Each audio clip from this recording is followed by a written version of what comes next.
Bonsoir. Alors ce soir, via cette vidéo-ci, je vais vous présenter l'aigle marine. En voici une. Les miennes sont plutôt, oups là, désolé, plutôt vertes. Il y en a des bleues. C'est d'un vert très très clair. Je vais bien vous en montrer une autre aigle marine. Voilà.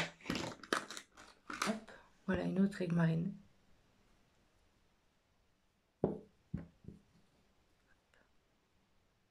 Donc vous voyez, les couleurs peuvent différer. Je vous les montre toutes les deux. Une qui a moins d'inclusion et l'autre qui a un peu plus d'inclusion dedans. Voilà. Ce sont deux aigles marines. Les vertus sont les mêmes. Il n'y a pas de différence. Alors, que nous dit-on sur l'aigle marine? Alors, les couleurs vont du bleu clair très pâle à bleu clair soutenu vert d'eau. C'est comme celle que moi j'ai, c'est plutôt du vert d'eau. Alors, l'application lithothérapie. Vibration douce, reposante et durable. Facilite la communication entre individus. Le discours, le chant, l'expression de la vérité. Elle combat les allergies, les irritations de la gorge.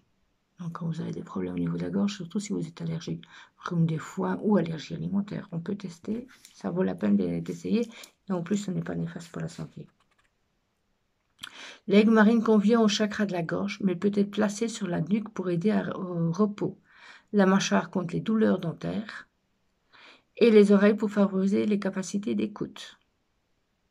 Ça me fait penser aussi à la pierre que je vous ai présentée un autre jour, qui était l'agate rubanée, qu'on peut mettre aussi au niveau des oreilles. C'est la pierre qui protège les gens de la mer, les voyageurs des océans et des étendues d'eau plus modestes. L'aigle marine développe l'instinct maternel, placé sur le chakra du troisième œil, donc à ce niveau aussi, ou éventuellement sur le chakra du sommet, ici au-dessus du crâne, là où il y avait la frontale neige chez les bébés. Elle permet de développer la perception du paranormal et l'extralucidité. Désolée si parfois je bafouille.